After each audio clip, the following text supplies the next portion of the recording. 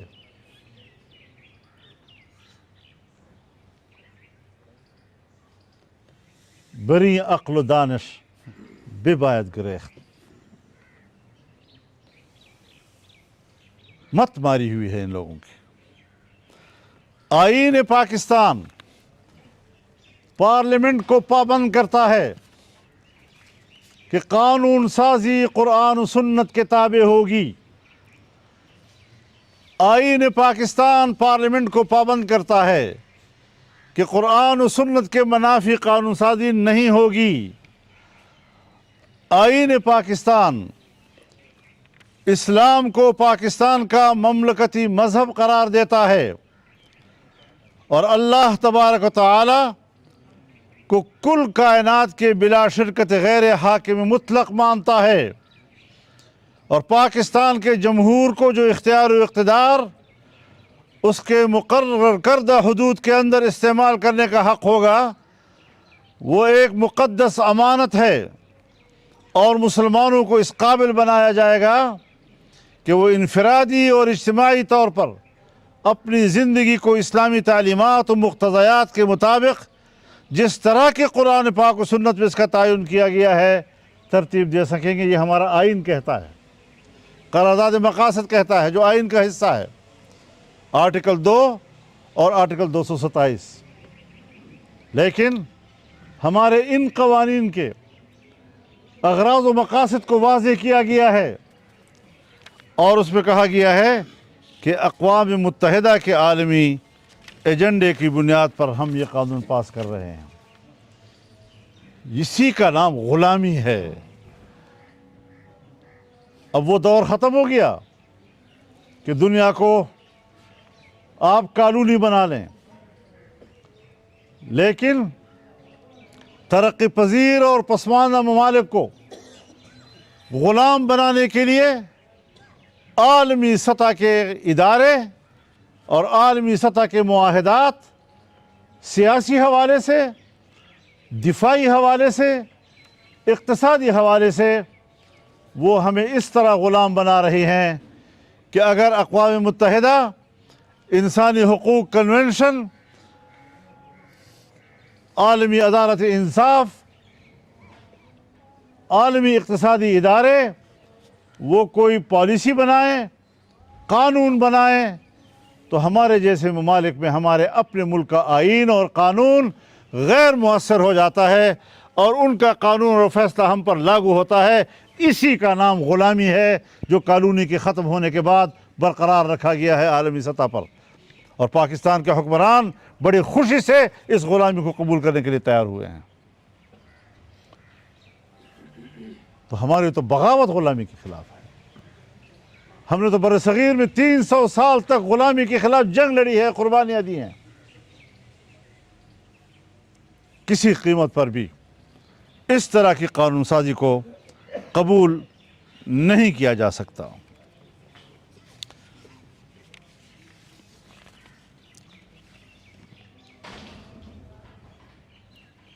Transgender یعنی مرضی کی صنفی شناخت تبدیل کرنا، اگر تو پیدائشی طور پر یہ واضح نہ ہو کہ یہ مرد ہے یا عورت، اگر وہ ایک صنفی شناخت کے لیے ہسپتال جاتے ہیں وہاں تو شاید گنجائش ہو، لیکن جس کو اللہ تعالیٰ نے مکمل مرد پیدا کیا ہے یا جس کو اللہ تعالیٰ نے مکمل خاتون پیدا کیا ہے،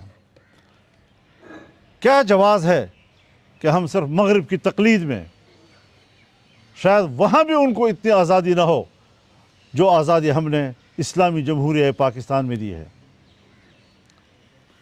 میاں شہباز شریف سے ہمیں یہ توقع تو نہیں تھی، مسلم لیگ سے ہمیں یہ توقع تو نہیں تھی کہ وہ اس حد تک جائے گی. ہم تو سمجھے تھے کہ یہ وہ مسلم لیگ نہیں جو انگریز کی وفادار تھی. ہم تو یہ سمجھ رہے تھے کہ اب یہ پاکستانی مسلم لیگ ہے، لیکن ان کے اندر آج بھی غلامی کے دور کے جراثیم زندہ ہیں، اور جس کے مظاہر آج ہم اس وقت اس جماعت کے اندر دیکھ رہے ہیں. ہمیں توقع نہیں تھی ان سے. اس سلسلے میں ایک اور بات کا بھی اضافہ کروں کہ دینی مدارس کے حوالے سے جو رجسٹریشن کا قانون پاس ہوا تھا نہ اس پر ابھی تک کوئی عمل ہو رہا ہے.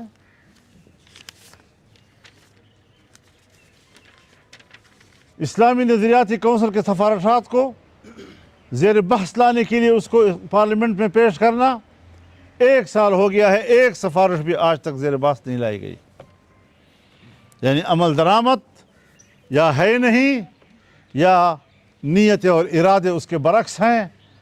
وہ دینی مدارس کے ساتھ بھی اور اس کے حوالے سے ہونے والے قانون سازی کے ساتھ بھی اور اپنے کیے ہوئے قانون سازی کے ساتھ بھی منافقت کر رہے ہیں, اور وہ اسلامی نظریاتی کونسل کے سفارشات کے ساتھ بھی منافقت کر رہے ہیں. ان کو سیدھی راہ لینی چاہیے. حکمران پر آئین کی پیروی بہت لازم ہے. عام شہری سے غلطی ہو جاتی ہے لیکن حکمران وہ اپنے آپ کو قانون و آئین سے ماورا نہ سمجھے. ہم اس سلسلے میں اتحاد مدارس دینیہ, وفاق المدارس العربیہ اور تمام مکاتب فکر سے رابطہ کر رہے ہیں, اور انشاءاللہ پورے ملک میں سیمینارز منعقد کیے جائیں گے. ایک احتجاجی سلسلہ اس حوالے سے شروع کیا جائے گا اور اس کا شیڈول ان کی مشاورت کے بعد طے کر لیا جائے گا انشاءاللہ. تو یہ ہمارا ان حالات پر موقف ہے. ایک گزارش باری باری اگر بات کریں گے تو سب کی ہو جائے گی. کانگریس کا مدعا ہے, کیا ہم یہ سمجھیں کہ اس وقت جے یو آئی دوبارہ اس پوائنٹ پہ آ گئی ہے کہ تمام دینی سیاسی جماعتوں کو اکٹھا کرے اور تمام میں گزارش کروں یہ میں نے اپنی رائے نہیں دی آپ کو, یہ مرکزی مجلس شورا کی رائے ہے اور میرے خیال میں اس کو سوال جواب میں گڑبڑ نہیں کرنا چاہیے. اس کو اسی طریقے سے پبلش کر لینا چاہیے جس طریقے سے میں نے آپ کی خدمت میں عرض کیا ہے. مولانا صاحب 29 تاریخ مطلب نوٹیفیکیشن کی بھی بات ہو رہی ہے, فیلڈ مارشل وظیفہ پرویز صاحب کی. کیا مرکزی مجلس شورا میں اسی چیز پہ بھی بات ہوئی ہے؟ کیا نوٹیفیکیشن جاری کرنا چاہیے یا مطلب مزید 5 سال ملنے چاہیے؟ حضرت, جس چیز کو ایک خاص شخص کے لیے مراعات کہا جائے اور زمرے میں تصور کیا جائے اس سے ملک کو محفوظ رکھنا چاہیے. ہم اپنی فوج کی احترام کرتے ہیں. حافظ صاحب ہمارے لیے محترم ہیں, ہندوستان کے مقابلے میں انہوں نے بھرپور کردار ادا کیا ہے. ہمیں ان کی اس کارکردگی سے کوئی جھگڑا نہیں ہے, لیکن ملک کے اندر ایسی نئی روایات نہ ڈالی جائیں کہ جس میں تفریق آئے شہریوں کے درمیان اور قانون کی نظر میں ایک اور طرح اور دوسرا اور طرح نظر آئے. مولانا صاحب 27ویں آئینی ترمیم پاس ہوئی, اس پہ آپ نے تنقید کی, لیکن اسی ترمیم کو پاس کرنے کے لیے ایک سینیٹر آپ کے پارٹی کے انہوں نے ووٹ دیا اور تو ہم نے نکال دیا, اس کو ختم ہو گیا. ہاں مولانا صاحب یہ بتائیں 27ویں آئینی ترمیم کے یہ جو خدشات ہیں آپ سے وقتاً فوقتاً سیاسی جماعتیں حکومتیں ملتی رہیں اور تبادلہ خیال ہوتا رہا, آپ نے منظوری سے قبل اس پر کوئی جملہ نہیں رہا. نمبر 1, اب تو 28, 29, 30 ترمیم کی بھی باتیں ہو رہی ہیں, تو اس کے لیے کیا عمل ہے؟ دیکھیے, میں گزارش کروں آپ سے, میں آپ کو پتہ ہے کہ بنگلہ دیش کے سفر پہ جا رہا تھا اور میں سفر میں تھا کہ جب خبر آئی کہ اس قسم کی چیزیں پاس ہوئی, ہم نے اسی وقت وہیں سے فون کیا کہ میں 22 کو پہنچ رہا ہوں پاکستان اور 23 کو فوراً اجلاس ہونا چاہیے. تو ابھی تو اس پر کوئی بات نہیں کی جا سکتی کیونکہ آنے تو دو طرح دیکھا جائے. آپ نے فرمایا کہ ہمیں توقع نہیں تھی کہ شہباز شریف صاحب اور یہ مسلم لیگ جو ہے انگریز کی وفادار مسلم لیگ نہیں ہے. جی, تو کیا جو پچھلی مسلم لیگ تھی جس کا آپ حوالہ دے رہے ہیں وہ انگریز کی وفادار تھی؟ آپ خود ہی سمجھتے ہیں بہت سی چیزیں. یار مجھ سے کیوں پوچھتے ہو ہر بات کی؟ بڑی مہربانی, بہت شکریہ آپ کا. جی مہربانی.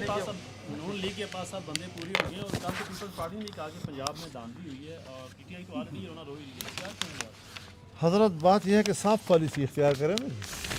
ہم نے اگر